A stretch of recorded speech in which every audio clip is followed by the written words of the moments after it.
What is going on, everybody? It is officially Red October. Padres fans would not claim it Red October, and the rest of the fans that have lost, the Mets fans in particular, hello, Mets fans.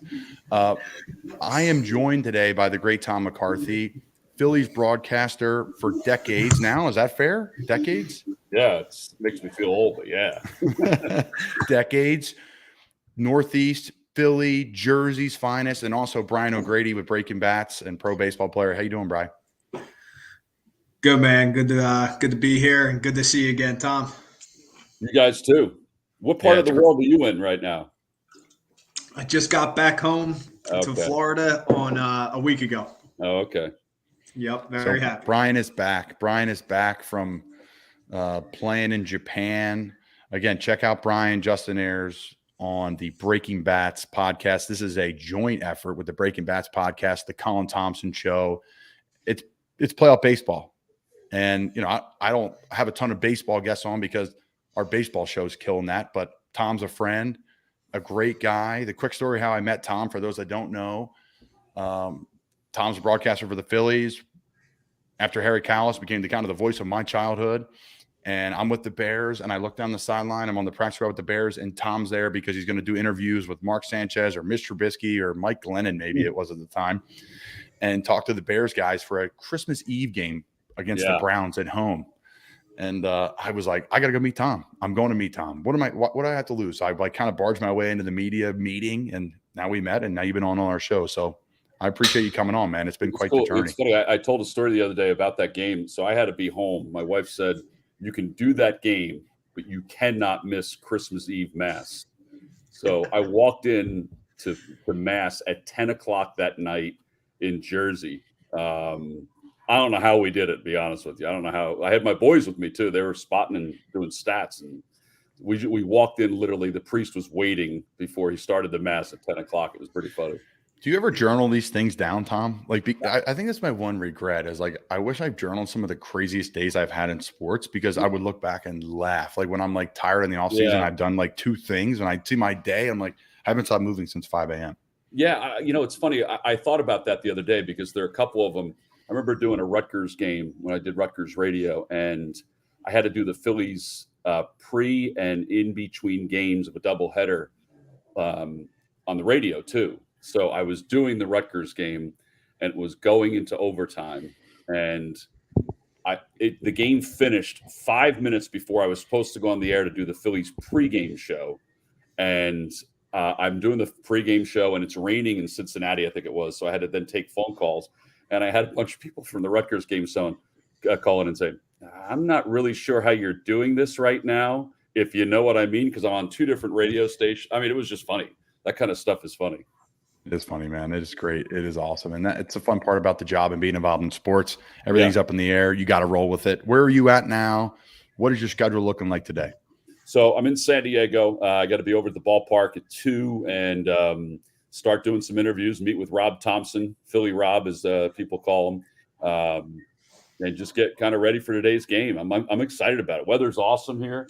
I've been up since 4:30 because I can't get adjusted to the time. Brian knows something about that. And it's been great. It's been great. Man, Tom, I'm definitely a little jealous. I'm not going to lie. It's San Diego is a great place. That weather you're talking about is absolutely phenomenal. But, it's funny for me because obviously I grew up in Philly. So Phillies still have a soft spot for them. And then, my last MLB team was the Padres. So I know most of those guys on that team. And it's pretty cool. But do you think there's going to be any, not nervousness, but San Diego has been so amazing. I know Philly has too with the crowds and everything since the playoffs started. And San Diego, all they have is the Padres now. So do you see that home field advantage, really turning any momentum there for the Padres? Well, I know what it did for us against the Braves this past weekend. I mean, Citizens Bank Park is raucous when it's postseason time, and they hadn't been there in 11 years. So I heard it was pretty intense here in the Dodgers series. I can't wait. Here's the thing. Like game one, to me, this is just my experience as a guy watching it. Game one seems to go by so fast. There's like butterflies, people there's like weird stuff that happens. So I'm interested to see how both teams kind of, if they're acclimated to the postseason and if there's a little bit more of a relaxation going into this game compared to, let's say, Philly's game 1 against the Cardinals and game 1 against the Braves. I'm interested to see how that's going to work today. But yeah, I do think the crowds at both places can lift up the teams. I know what happened last weekend in Philadelphia, and I'm sure it's going to happen here in San Diego. Yeah, you've said it before how great Citizens Bank Park gets at its peak, at its highest, and it is really amazing. Like, I talk to people about it all the time because people ask me from Philly, and I'm like, listen, folks, like, I'm from Philly. I get it. I see it. I saw it when we were here in Carolina last year, and the Eagles played us, and it was like a home game for the Eagles, and we went silent cadence the whole fourth quarter. We had people jumping off sides, like we didn't practice silent cadence all week. We're at home, right? So I understand all that. I think the question for me when I look at this and I look back to, I remember 2018 and the big free agent, the monsters of Bryce Harper and Manny Machado. And you're just looking back and you're like, you know, people are arguing, do you trade for Manny and then sign him? And then Bryce is coming available. He's not going to leave Washington. And then Washington ended up winning the next year. But Philly, 13 years, $330 million for Harper. And then Machado, 10 years, $300 million, right? So these mega deals, who is won those signings, and then who is more important to, you know, each franchise in this playoff series? Yeah, it's a good question. I actually think both teams have made out on the signings because I think, as much as I think Manny is a wonderful player, I mean, he's awesome. He's a generational type talent. I think he's right where he needs to be in San Diego. And I think the same with Bryce. I think Bryce could have fit anywhere, but he fits Philadelphia. So I've always said to people that he's the least of the Phillies' issues. Like, he is the least of the Phillies' issues. So I think both have kind of won that one. I really do. And I think it's worked out. I mean, for both cities, it's a lot of cachet, but Bryce has been worth every penny of it. He really has. That was a great question, Colin, and I think that's a phenomenal answer. Both guys have definitely lived up to the billing there, and it's going to be a great series to watch. And staying along those lines with Harper, the last time the Phillies were in San Diego, Blake Snell hit him, and that's how he ended up on the injured list. So, and obviously that's a big matchup there, left on left. So what do you see in that matchup? And Snell threw really well his last outing. So how do you think that's going to go? Yeah, pitching was great in that series. That when the Phillies and Padres faced each other here in San Diego, and it really was even in Philadelphia. And their 3 wins are shutouts against the Phillies. Bryce talked about that yesterday. He said, you know, he's known Blake Snell for a long time. He's known him since he was like 11 years old, which is kind of weird that a lot of these guys have played together on all these travel teams, the San Diego Stars, Musgrove, Harper. I guess Blake Snell played on a travel team with Harper too. He said he's not really fazed by it. I don't think he will be. If this was his first weekend back, I mean, you know how it is, Brian. I mean, I think he'd be a little jumpy because he was last year when he got hit by, was it Gallegos or Cabrera from the Cardinals? One of those guys. He got hit in the face. So it took him some time to get back rolling. But I think he's going to be fine. I really do. It was funny, though, listening to him talk yesterday about that and about the relationship that he had with all these other guys because of travel ball. But I think he's going to be fine facing him. Love it. I love it. Go ahead, Brad. What do you got? No, I was just going to say the last one that I was thinking, it just popped in my head. We have the Nola versus Nola series going here. First time ever. Which is first time ever? First time ever in postseason baseball. At least this is what I've been told because our research department looked at it, that a brother will pitch to a brother in a postseason game. First time ever. Like there have been guys that have faced each other, like Ken Boyer and Clete Boyer and Dane and Garth Orge and the Alomars when Roberto was with Baltimore, which I forgot that he played for Baltimore, and Sandy was with Cleveland. But they never faced each other pitching to hitting. So this will be the first time. It's pretty cool. I feel bad for AJ and Stacy Nola, mom and dad, because I mean AJ, they wear it on their sleeves. I mean that's got to be tough. It's got to be tough. It is the ultimate win-win, though. I mean, Brian's now a parent. I'm not one yet. Yeah. But that's the ultimate win-win. Like, it stinks. Yes, one of your sons will lose. But then you get to go on this amazing journey to the World Series and be a part of that, too. And I'm sure the other brother is going to just come to the World Series.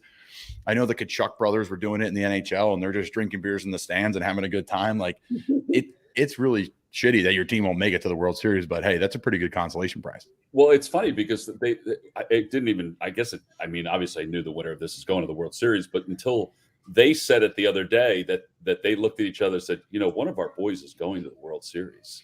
And it was kind of overwhelming for them. And it's got to be. I mean, it's got to be overwhelming for them. Listen, I still get antsy when my son plays his independent ball games. I mean, it's, I can't imagine watching both boys face off against each other. It's got to be an incredible, incredible experience. The funny thing is Austin is the overachiever. Aaron was a first-round pick that was expected to be in the big leagues. Austin really had to turn himself into a big league player by going behind the plate. So it's a really cool story. Yeah, that is a great story. And I want to get into Brian talking a little bit about San Diego here, but I'm going to ask you about it, T-Mac. What's the vibe in San Diego? I was out there this offseason. Obviously a really cool, amazing place. Yeah. My uncle has the most takeoffs and landings on the aircraft carrier sitting there in the harbor. So, so I had some cool history. Right outside my window. It's that is an unbelievable. It's unbelievable taking a look at that thing. It's unbelievable. Yeah, the Midway. Shout out to Captain Ken Stomp. The Midway. Yeah, it's unbelievable. Yeah. I mean, literally, I'm looking at it outside my window. No, it's fantastic. But for me, it's the like, what's the vibe there? I thought it was really cool. Everybody wore Padres hats when I was out there. We went there in March, and it's like the only team really, Chargers left, but everyone has the Padres hats. They're all different colors. Like it's kind of everyone's bought on it. What's the vibe out there, Tom? And then Brian, can you share a little bit about the fan base out there? Yeah, it's funny. It's hard to tell sometimes because there's so many conventions and people from outside of town that are here, including Philly fans that I saw when I was walking yesterday. But they're definitely into it. I mean, it's, we sold out in minutes. They sold out in minutes. So, I mean, they're into it just from like walking around the town, going through the gas lamp district. You're right. They have nothing else. They have San Diego State, they have University of San Diego, and they have the Padres, and that's it. And that to me, they have a women's soccer team that's in the playoffs now too. They're huge. That apparently they sold out that place as well. So, I think they have dollar beer night at the AAA hockey team, or the not AAA, the AHL hockey team. I think they have the goals. I think they have a dollar beer night. And it gets packed, which is great. Yeah, it's a great sports town, man. I mean, it's after being there, I feel bad that the Chargers left, really, but it's ridiculous. It just thanks. It for sure, but it just made all those teams you just named that much more important to the city, and especially the Padres. I mean, the Padres, those games, Van, were always fun to play in last year. The stadium's beautiful. Like you said, it's right next to the gas lamp district, so there's plenty to do down there. And the weather's perfect 99% of the time. So it's just I would sit there and look around. I remember standing next to Joe Musgrove and being like, man, it'd be hard to play anywhere else after seeing it, like being in this stadium all the time, because it's just a great place. And then they just took down the Dodgers, which was the big thing for them. That rivalry is insane, even during the regular season. And they haven't fared great until now. But the playoff, I mean, it's just going to be amazing. The atmosphere is going to be crazy. I know Citizens Bank has been phenomenal too, but yeah, you're definitely going to experience something amazing there in San Diego these days. I'm excited about it. I mean, I always wonder too. We played a lot of day games. Today's at 5:05 or 5:35, whatever it is, and tomorrow's at 1:35. I wonder if that's going to have any kind of an impact, because it definitely impacted Atlanta. That place is raucous at night, and it wasn't as raucous during the day. Although what do you think about those schedules, Tom? I think that was crazy by the MLB, in my opinion. I've always been an advocate of day games in the postseason, because I remember when I was a kid coming home and watching a lot of those postseason games. So the fact that we have so many of them this year, for me, I think it's great. But I do know for people that are out and about and have stuff to do, it's not that great. It's hard for people to kind of get a chance to see it. In the East, it'll be okay, because tonight it's at 8:05 or 8:35 their time, and tomorrow it's at 4:35. So more people will get a chance to see it than they would out here in the West Coast. Yeah, there's a lot to. I went off. I had a rant about it because I just thought it could have been a lot more. Yeah, I just thought there could have been a lot more organized. I had some people come up to me too. It's funny with the podcast. You never know what people are going to see. Like Yeah. sometimes I have this great take and no one comments on it. I think it's great, and then I just complain about the MLB, and everyone's like, "I completely agree about that. That was BS. I was trying to watch. I just hated how like it was Seattle, who has not made the playoffs in so long, and it's noon for them. Yeah. Like, come Yeah. on, man. Like that should be at 5 o'clock. Yeah. 8. Well, and I that's get the what Yankees move that meter too. I actually thought our game today would be at 9, and I thought tomorrow would be a night game too because of the West Coast. But but now we'll fly home tomorrow after the game, which is actually pretty good because then they'll have all day on Thursday, to get themselves caught up. Who wins and why, T-Mac? I do think the Phillies are going to win. I think it's going to be in 6 games. I think that these first 2 though are important because you've got Wheeler and Nola going against the top guys for the Padres.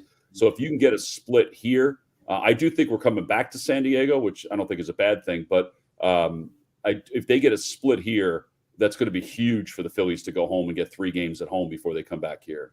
And I think it's very even offensively. Their teams are very even offensively. It's going to come down to me. I don't know if Brian, if you agree with this. It's going to come down to the 3 and 4 starters in the rotation, and it's going to come down to the back end of the bullpen. That's to me the biggest thing. Yeah, I'm so excited to watch this series here, honestly, because both teams are coming in hot. Obviously, both teams have star power, and I don't see a clear winner here. If you're asking me, I would go Padres because I do think the pitching is just a little bit deeper. I like you said, the 3 and 4 starters with Snell, how he's been throwing. Yep. If he throws that way, because of that, I like the Padres. But you're right. I could see this going either way, and I really do think it's going to be the best series of the postseason. Yeah, I like the matchup, the offense, the fact that the offenses are very similar. I mean, I really do. It's the Phillies got to get the top 2 guys going, Schwarber and Hoskins. Hoskins started to get going in the last series at the end, but I think that's important for them to get going, particularly the right-handers against Snell. I think that's going to be a big deal. Bri, before T-Mac goes, he's going to be on there. He's going to be calling these games. Can you give him a little something about what to expect from these San Diego Padres? Okay, maybe 2 or 3 pitchers that you faced in BP, maybe a field position player that that can bring some damage off the bench. Give him a little insight so he can talk about it on air. I think some guys that people may not know that Tom's probably going to see here is one guy out of the pen. His name's Tim Hill, who is a sidewinding half submarine lefty that throws about 91, 92 from down there. It's lanky. He's a freak. Old Timmy, great dude. I faced him a long, long time ago in short season, and I didn't know. He struck me out. I'm like, where is this guy throwing from? What is going on? And I didn't find out that it was him until spring training with the Padres that year. I'm like, great. Oh my God, that was Timmy. Yeah. He was with the Royals back then. So he's definitely one. And then these unknown guys who have signed from Japan, Robert Suarez coming out of the pen. Where the heck did he come from? Yeah, his story is pretty crazy. I don't even know the whole thing. He was in semi-pro in Venezuela while he was working, and then Mexico, and then to Japan, and now he's out there throwing 100. And obviously Josh Hader there, but 2 big guys. Timmy, I think, will get some big outs. Might have to come in for Harper there, left on left, and then Suarez keep doing what he's been doing. Those are pretty good matchups. Yeah, there you go, T-Mac. 61 Ks and I think 48 innings or something like that. And he wasn't here when we faced him last time. He wasn't here. So it is a really interesting story. I mean, listen, baseball is so crazy. You can find guys anywhere. I mean, you just got to if you have a dream, you got to be persistent about it. Yes, it is. Yes, it is. Like that in any and all pro sports, realistically. Baseball is a little more specific, right? Because you can pull club, guy comes in and just throws 6-7 pitches and his night's over. T-Mac, you're on the call tonight. Are you doing radio? Yeah, radio 5th and 6th. So Scott Fransky, me, Scott Fransky, LA, and then Greg Murphy doing the pre and post game show. So yeah, they've been nice enough to slide me in to do a couple innings, which I'm really grateful for. I mean, it's because doing TV in the regular season, most guys are done. Like they're done working at this point. And I was basically planning on just being like an extra man, but they were nice enough to grant me a chance to do a couple innings, and it's pretty cool. Well, you're the man. You're doing it for CBS for football. Mm-hmm. You're doing some baseball stuff, the playoffs. It's awesome. You deserve it all, man. Tom, thanks for coming on my show. Thanks for coming on Breaking Bats. Thanks for being a friend of Not For Long Media. We really appreciate you. You got it, guys. Be good. I'll talk to you soon. All right, Tom. Thanks, Tom. That's a great Tom McCarthy on the Colin Thompson show, pairing up with our friends over at Breaking Bats. Everything we do here at Not For Long Media is brought to you by our friends over at Fudge Kitchen, fudgekitchens.com, shipping fudge and sweet treats across the country. The tight ends were going to town on some fudge this week, Brian. So true story. Last night, I just ordered a couple pounds of fudge. So I'm very excited for it. Yep. Look at that. Bunch of flavors. It's so good. It's awesome. It's so fresh. The Jersey Shore saltwater taffy is awesome too. Check them out, guys. fudgekitchens.com. It's great. We're going to have Brian on here for the rest of the show. Brian and I didn't even talk about it, but I just do kind of my little shtick and we go from there. But I want to ask you some questions, Brian, about kind of what's going on, like what's going on in the players' minds, like take us into like maybe a schedule today.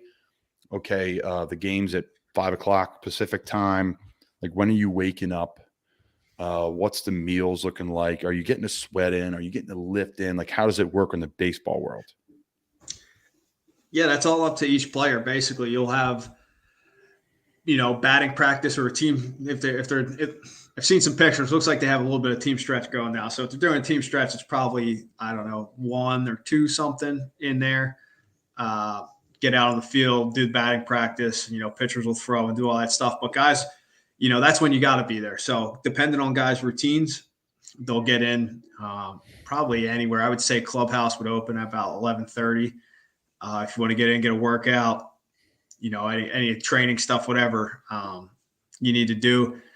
And then breakfast would be on your own, whatever you want. And then there'll be lunch and all that kind of stuff at the stadium after that. So it's more individual in baseball. You got to be there for that team stretch or on the field stuff. But before that, you'll have guys showing up at all different times. What is your routine when it comes to batting practice? Can you give us any insight on that? Yeah, so it depends day to day, but typically anybody mostly will start in the cage, take, whatever your routine is. And that could be tee, that could be front flips, that could be some machine in the cage, it could be all of them. That's really more your technical kind of focus work, really getting into it and working on mechanics or whatever it is. And then once you get out on the field, it depends on the day. It could be, guy throwing BP like normal. And then your rounds, then some guys, they're starting the other way, trying to just drive the ball the other way. Some guys are just letting it eat, trying to hit homers the whole time. And then it could be, depends on the day too. It could be a machine out there. It could be a slider. It could be a fastball, whatever.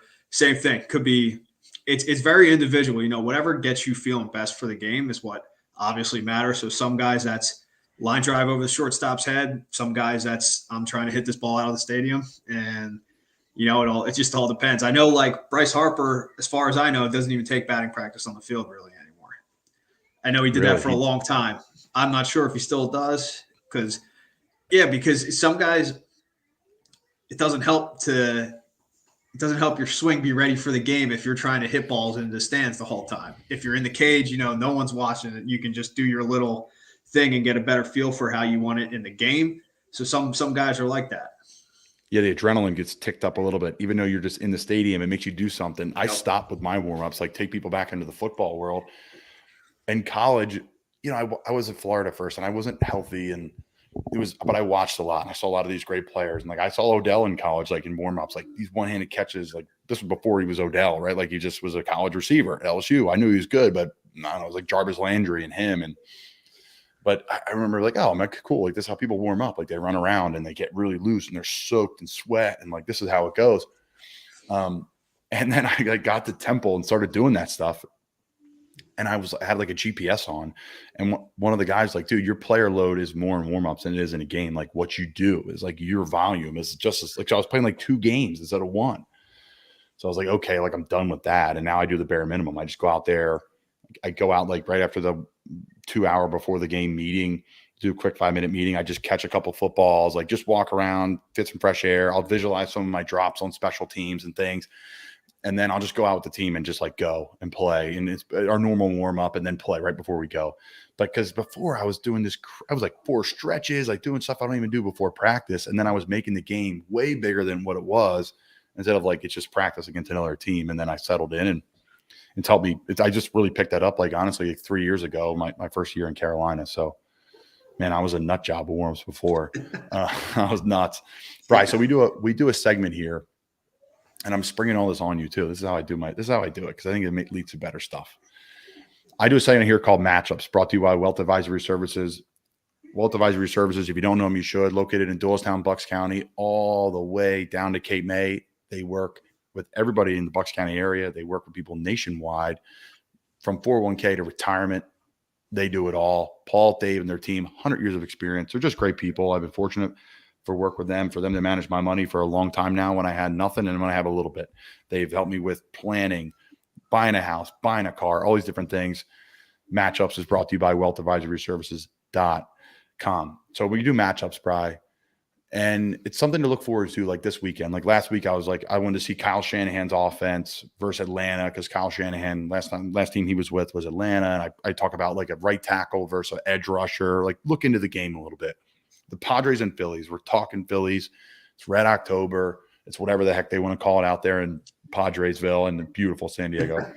God, what a good time. If I'm a Phillies fan and I'm off this week or something, I'm finding a way there, right? Like, Great trip.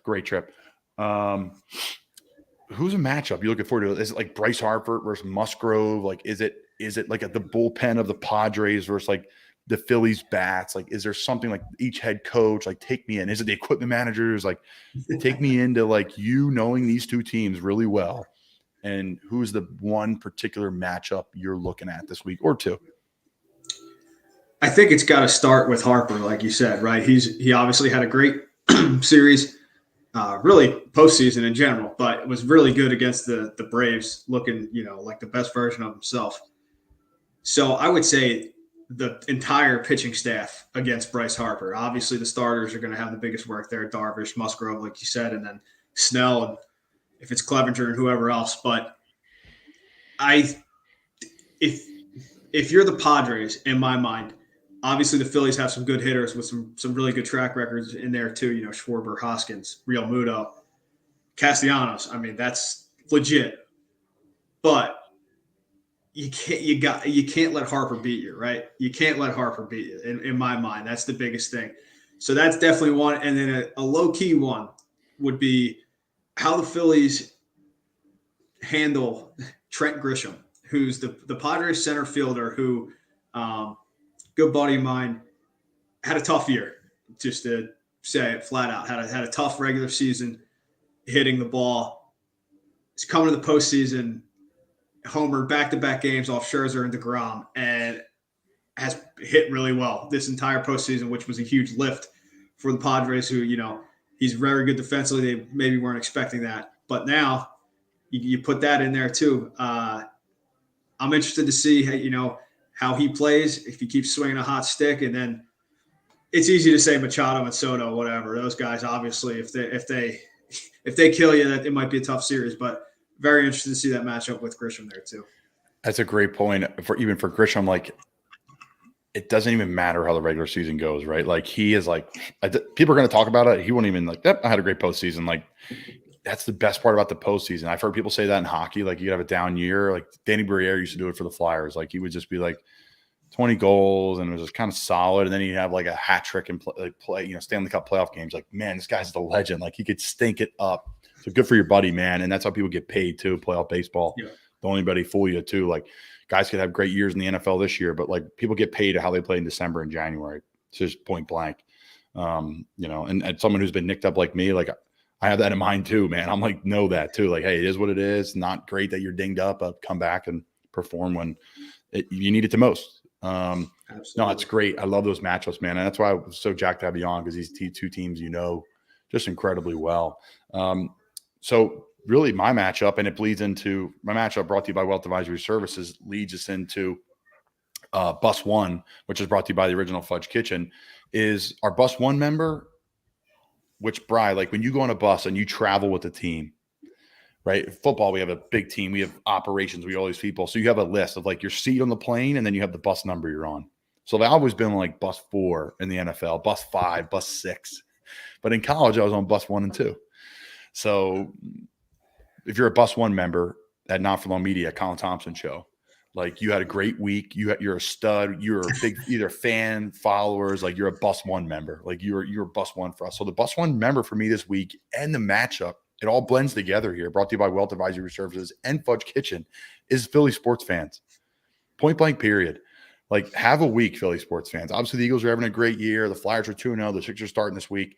But really, Philly is a baseball town.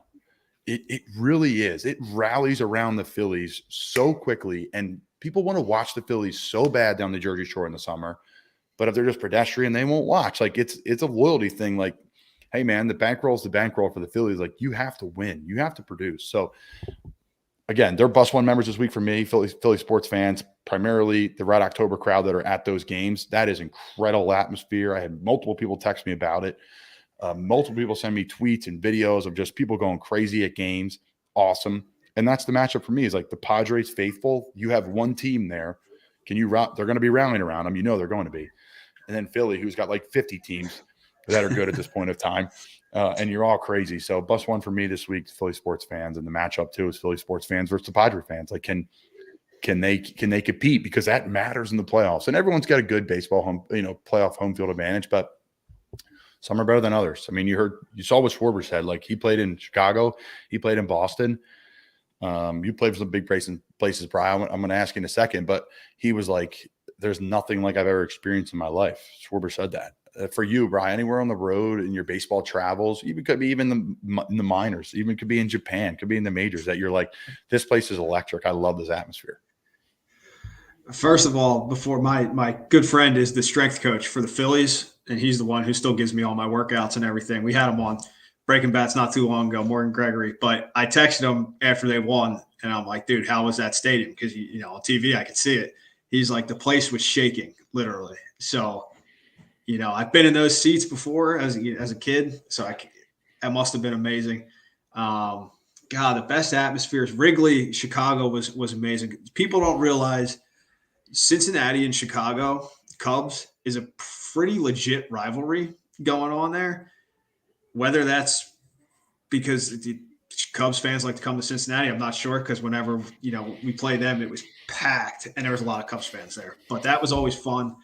And then San Diego, just in general, they love it so much. A lot of those games were phenomenal. At the Dodgers when they play there, crazy. And then unfortunately I experienced some stadiums on the road when it was a COVID year, so I didn't get the full effect of like Yankee Stadium. Me too. Fenway. So like that's one thing that hopefully in the future I'll get to experience. But yeah, those were probably playing in Petco against the Dodgers. That stuff's nuts. And the Cincinnati, Chicago, low key, pretty good rivalry there in terms of the fans, at least. Yeah, I feel you on the COVID year, man. We played in Lambeau, but you know what? Lambeau, I still felt the juice. I still felt like, and you could feel the same way, right? Like you still felt it, but there wasn't as many fans there. Exactly. Yeah, we walked down the tunnel, and I was like, all right, this is cool, man. Like this is different. I had that feeling in Seattle in the XFL too. I was telling someone that the other day. I was like, I don't know why, but I just walked out there and it just hit me. I'm like, I just remember seeing Aaron Rodgers and Russell Wilson like going at it, and like when Seattle had those 3-4 years of just absolute dominance. I just remember that stadium and the rain and the fans and the 12th man. It just like, it hit me. I played in some bigger, more historic places in Seattle, and for some reason it hit me.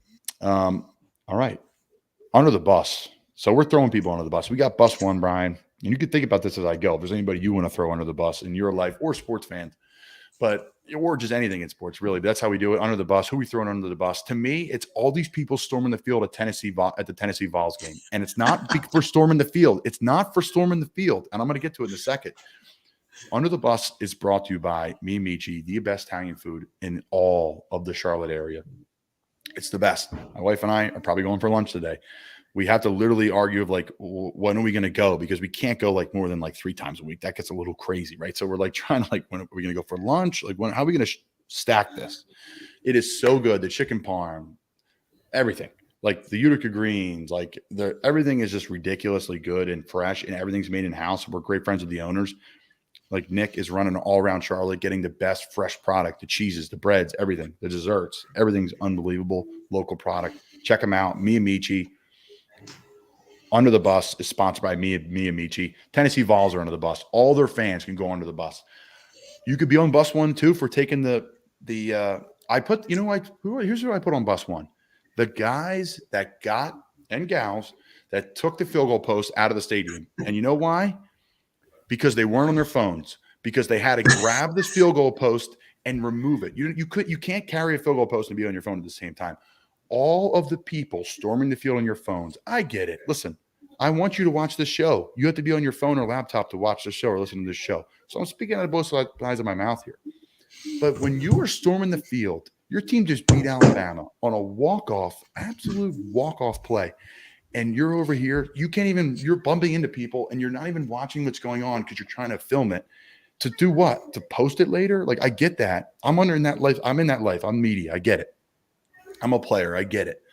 But like, put your phone down and storm the freaking field. I made the same complaint last year when somebody upset somebody. I'm like, just enjoy it. So I'm throwing all the Tennessee Vols fans that weren't uprooting the field goal post under the bus. And the SEC should be fined, or should be under the bus too, for fining Tennessee for doing that. How are they going to stop those fans from storming the field?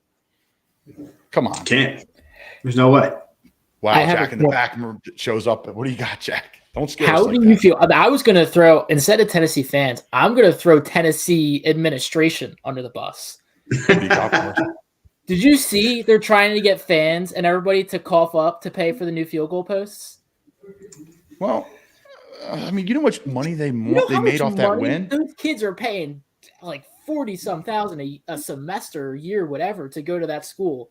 And they're going to ask for money to get a new field goal post. Tennessee has more than enough money right now to afford a new field goal posts. That is absurd. That's my little mini rant on this all. I was pretty surprised when I saw that. I'm not really sure. They must need the money, right? I mean, why else would they be asking for donations for the field goal post? Because that's crazy.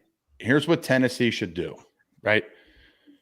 We need help raising money for the field goal posts. Every cent that you donate, we will donate to a children's cancer, right? Something of that, and make it an awesome thing. Like, hey, this costs us $1,000.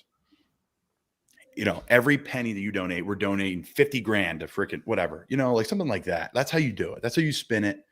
And that's how you do it the right way. And you bring positive light to something, because they made so much money that day. Oh my God. And that's an unbelievable place. What a game. What a game. How excited are you to be back in the States, Bri, watching America? Listen, me and JA have talked about this on Breaking Bats plenty. I am a huge football fan. I am a massive college football fan. Mm. My off season, my diet and things are very strict during the week, but Saturdays I sit on my couch for 12 hours. I eat as much food of whatever I want as I possibly can, and I'm watching college football. So I still root for Penn State. So I grew up there. My dad, obviously, it was a tough day for them Saturday. So the Tennessee-Alabama game that night brought me back a little bit, and it was, just the best college football game you can ask for. Shootout, back and forth, the ending, it was phenomenal. I loved it. It was the best. It is the best. Jack, you should stay on here the rest of the time with us. I think there's a lot to unpack there. Of course, I forgot my train of thought because I wanted Jack in the back to stay on. No, I'm all Penn State now because of Pat Kraft, because Pat took over as the AD, and Pat was our AD at Temple when I was there. And I got you. So Pat's awesome. And I used to be a big time Penn State hater. But now I'm a fan. I cheer. I clap my hands for him now. I can't. It's hard. My wife doesn't like him either because they upset her at Florida a couple times, and like her playoff madness, much March Madness, but her playoff bracket thing got busted a couple times by by Penn State. So she's not a fan. I forget where I was going with it. Damn it. Yeah, Tennessee's under the bus big time for that one, but good win by them. Unbelievable. Oh, you know who's under the bus? That's what I was going to say. Jack, where are they at now? Where are all the people? They're under the bus. We didn't have the segment at the time, but they're under the bus too. All the people crying about NIL ruining college football. Was anybody thinking about NIL when that game was going on? No. Was that game different than any other college football game you've ever seen? No. Just the rage of just social media, which is great, right? Pays our bills and gets us on air and all that stuff. But like everyone pump the brakes. Like it's really not that bad. Were you thinking about NEL, Brian, when you were freaking going crazy when Alabama, that guy pushed that ball wide right? No chance. That whole conversation still is very interesting to me, though. I will say that. Like I do, I think it needs some sort of tweaking, but that's a whole nother story. No, it can't be like free reign, but it's 100%. It's not ruining college football. No, it's not. Everyone's over. Oh, the sky's falling because players are getting paid now. Yes, it is off the rails, Bri. It is off of the absolute rails. I wonder what the guys. I wonder what I would have had. I was top 10 in the country. Like, what would that look like? And even though I didn't play well, and I didn't play my first 2 years, like I probably would have made a couple. You got something. Yeah, dude, I would have got paid, and I wouldn't have done anything. And I would have been like, talk about the anxiety. I would have had crazy anxiety, like getting paid and then not performing. Like, and everyone's like, yeah, like that's easy. Like I'll just whatever, take care of my parents or something. But like to me, like that's easier said than done when you get like a couple $100,000 in your pocket. I don't know, dude. People don't. It's like making money is obviously kind of the goal, so you can take care of your family. You can, do whatever it is that you want to do. But when that happens, it doesn't lessen the pressure of, if you're a competitor as an athlete, like how you want to play. Like if you're making all this money and you stink, you don't really like go to bed at night and be like, well, I'm making all this money. Now I'm not saying feel bad for these people and that, the money isn't great too, but I'm not saying that, like you said, guys don't feel the pressure anymore just because they're making a lot of money. I'd probably argue in most cases the opposite, to be honest. I'd say they feel more pressure once they're making that kind of money. Yeah, because you're just still a kid playing baseball behind Archbishop Wood and a kid going to football practice in the summer. Like it's you still are, and you just have elevated and you just have outlasted people and you just keep going. Like even you, like, oh, Brian's taking a step back, maybe going over there. No, he's taking a step forward. He's playing ball. Like it doesn't matter where it is. You're getting better. You're still achieving your goal, and then working on what you need to work on to go. I did it in the XFL. Like I remember just being like, all right, I'm here. Like, great. What am I going to do? And I remember, I don't care if I'm sore for games. I'm going to lift harder during the week. And like, because my job was, I'm going back to the league. And when I get to the league, I'm staying there. And if I don't stay there, great, I'll find a way back in.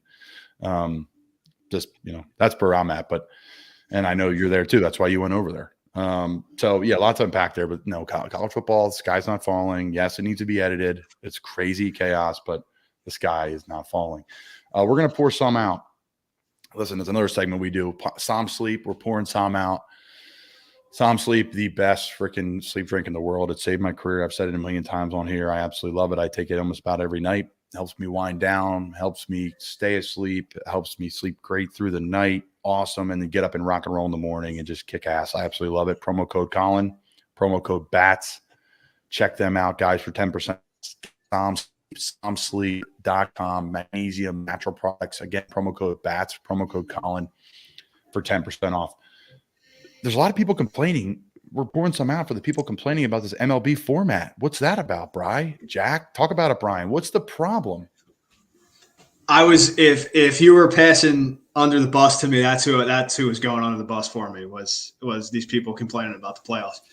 Perfect. And first of all, listen, fans get bitter. I get it. They're looking for excuses about why their team lost. So I get, the people on Twitter, fans just saying that it's BS for whatever reason, whatever, expected. My problem is when you have national writers, whether that's, like people writing for The Athletic, if that's Los Angeles media people talking about it, like it's ridiculous. Like, shut up. I mean, stop. Can there be tweaks? Sure. You win the division or you get first or second, you get a bye. That is huge for lining up your pitching matchups. That is giving you the biggest advantage right there in terms of pitching. I would argue as a hitter, that time off is more of a disadvantage than it is an advantage, because you'd rather be seeing game at bats every day just because it's, you stay sharper that way. But is it the end of the world? No, it's not the end of the world. So I think if you asked any manager or general manager in baseball, they'd want that bye to line up their pitching. Now, aside from all of this, this is why for like you as a football player, the NFL does a great job of promoting the game, right? And celebrating the game and, trying to make it safer and doing these things, which is great. No matter what the MLB does, and it's people who are involved with the MLB too, it's like there's always something wrong. Like, we can't just celebrate how great. First of all, they were a great series. Like, that was electric watching the Phillies beat the Braves and watching the Padres take down the Dodgers. Like, that was electric, right? The story afterwards is, oh, these playoffs suck, that the format's not right. It's not the Padres 5-run seventh inning to finally take down the Dodgers when it mattered. It's not, the Phillies putting on that show and scoring all those runs to knock out the Braves. Like, no, well, the top seeds didn't win, so there's something wrong with the playoff format. Like, no, there's nothing wrong with it. Like, enjoy it. Is it perfect? I mean, probably not, but what is? Like, enjoy the amazing baseball you get to see. Like, it just blows my mind. Like, the Braves, I'm going to keep this short. The Braves went on a great run late in the season, right? They couldn't sustain it. The Mets were struggling down the stretch, and they, playoffs went the same way. Scherzer lost in New York to the Padres. The Dodgers, yeah, they had 111 wins. A lot of their guys who have these certain standards as hitters didn't play that well this year. Their top three guys were unbelievable, and Josh Hader struck them out on 10 pitches to seal the deal in the series, down 2 runs. So the Astros, what happened to them? No problem, right? They had to buy everything everyone's complaining about. The Astros won in 18 innings, no less, to seal the deal. And then you got an unbelievable winner-take-all tonight with the Yankees and Guardians. And it's like, how are you complaining about this? I get it. Your team lost. You're upset. That's fine. But the media, like, stop, celebrate it, enjoy it, promote the game, not tear it down. Something's wrong all the time. I hate that. Well said. Clip that, Jack. That's a golden quote from Brian. No, you're right. It's freaking on the ball. I have nothing else to say. We're pouring some out for you this week, MLB and all the media and everyone else. You poured some sleep out. You want to sleep better? Promo code BATS, promo code Colin, 10% off. You're going to need it. Media. Yeah, I got on them big last week, Bri. This was the media. This was the MLB on the scheduling. I was so pissed. Like, yeah, I can just do it like 1:00 in the afternoon on a Tuesday. People got to work. Who's watching the game? We're trying to grow the game. The future of the game is the kids in school. Yeah. Even the high school kids. You don't get out till 2:30, like whatever, 2:15 we got out. So, like, how am I going to watch that game? Like, that to me, like, I'd rather have later games. Yankees, you're the big time show. They got to be on at 8:00. I get it. That's baseball. That pays your bills. Just like when the freaking Packers are on at 8, it pays my bills. Like, it all helps football. So, like, put them on at 8:00. Put the Phillies on at 7. Houston's got a big market. There's a lot of big markets. Don't blow it and have it freaking be a noon game in Houston. No one's there.